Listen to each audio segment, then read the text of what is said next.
Many people don't know what they can do because they don't know what they want.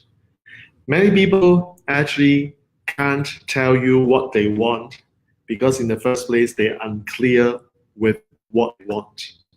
Jack here, in this episode of BeLive TV, you notice that I'm actually doing 2 episodes today because that is the right time.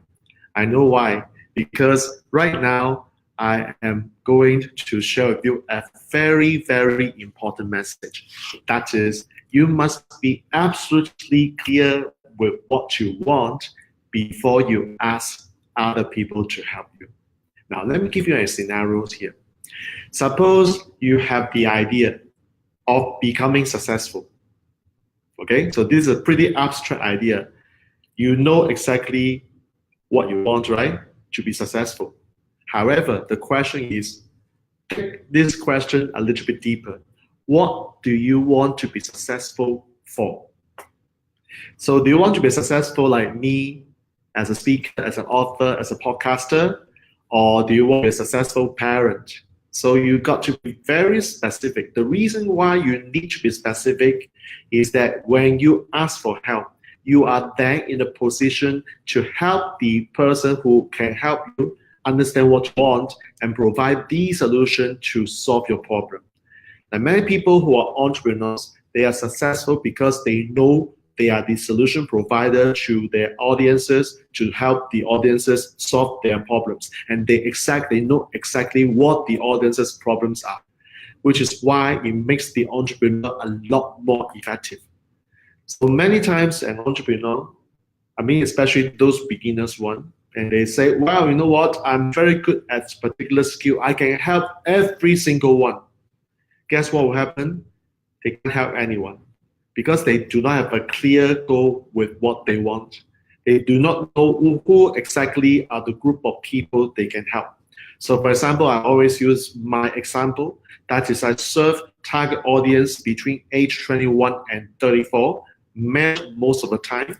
And they have problems of getting out of the rat race simply because they do not have the resources. They do not know how to do that because I've done that before back in 2011. I'm also serving people who have run their businesses in a small setting for not more than 3 years because they have problems or challenges to scale the business, to have the team to build a championship team. So these are my 2 particular focus to help my clients. So how about you? Are you clear with what you want?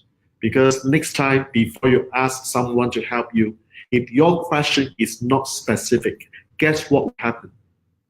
Yes, precisely. You will waste not only your time, you will potentially waste the other person's time. And time should be respected because time is an irreplaceable resource. How many of you agree that's the case?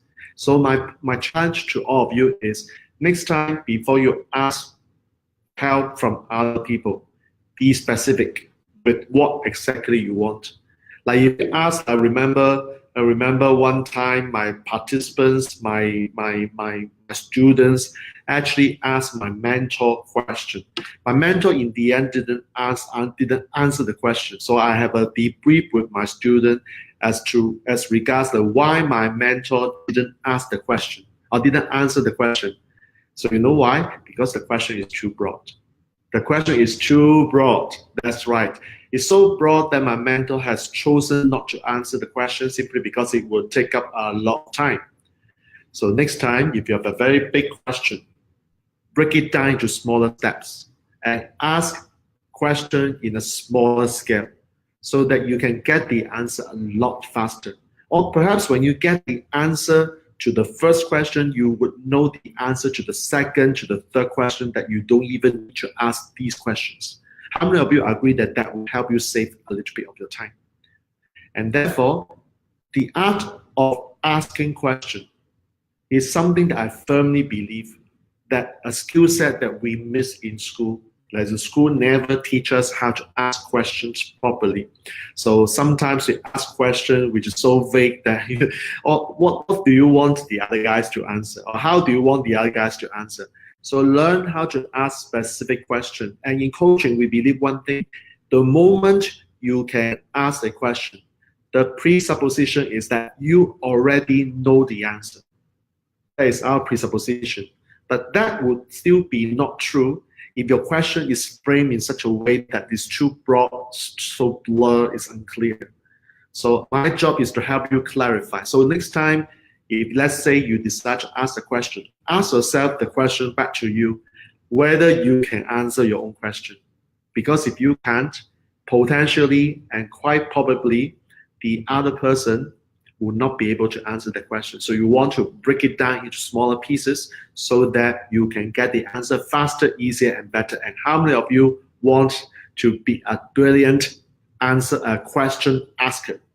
Is there such a term called question asker? So a brilliant person who knows how to ask brilliant questions. And that's where I'm coming from. Okay, so remember, next time before you ask question, be specific. Know your outcome, know what you want, keep a little bit more facts to support your question if you need, and that is to help save time to get the answer faster, easier, and better. Okay, so deal? So thank you for watching this episode. I'm coming back to you next episode for another insightful discussion on coaching, presenting, and personal development. That's all for this episode of Jack Wong's BeLive TV. Thanks for watching. Best wishes.